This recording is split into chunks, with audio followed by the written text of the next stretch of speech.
இப்ப கவினை பத்தி பேசாம போனது வந்து அப்பட்டமான சாதி அரசியலா? எஸ், அதுக்கு பின்னாடி வேற என்ன இருக்கு? தீர்மானத்தை படிச்சா கவினை பத்தி பேச வேண்டியிருக்கும். பெரியார் அம்பேத்கர் கொள்கை தலைவர்னு சொல்லிட்டு அங்க தலித் பிரச்சனைகள் பத்தி பேசவே இல்லையே. அப்ப முக்குளத்தூர் ஏரியா அங்க எதுக்கு நம்ம போய் தலித்? அப்ப நீங்க மத்த இன்னொரு சாதி அரசியல் தலைவர் மாதிரி தானே நீங்க இருக்கீங்க. இப்ப ஏற்கனவே திராவிட திமுக என்ன பண்ணுதோ அதே தானே நீங்களும் செய்றீங்க. உங்களை வழி நடத்துகிற, உங்களுக்கு அட்வைஸ் பண்றவங்களாம் காஸ்டிஸ்டான்ற, உங்களுக்கு ஸ்ட்ராட்டஜிஸ்ட் வந்து சாதியவாதிகளா?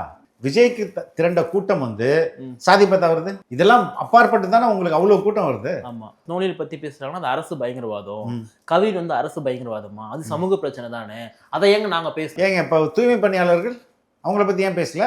மாநாடு எதுக்கு போடுறாங்கன்னு தெரியல. மாநாடின் நோக்கம் என்ன? கொள்கை கோட்பாடுல விளக்கணும். அதுக்கு அடுத்தது தீர்மானம், அது நிச்சயமா நிறைவேற்றணும்ல. அந்த 6 தீர்மானங்கள் தான் போடப்பட்டது. அந்த 6 தீர்மானங்கள்ல ஒரு தீர்மானத்தை படிக்கிறதுக்கு 1 நிமிஷம்னாலும் 6 தீர்மானத்தை படிக்கிறது எவ்வளவு நேரம் ஆகும்? 33 நிமிஷம் பேச தெரிஞ்ச விஜய்க்கு இன்னும் ஒரு 6 நிமிஷம் பேசினா என்ன ஆகும்?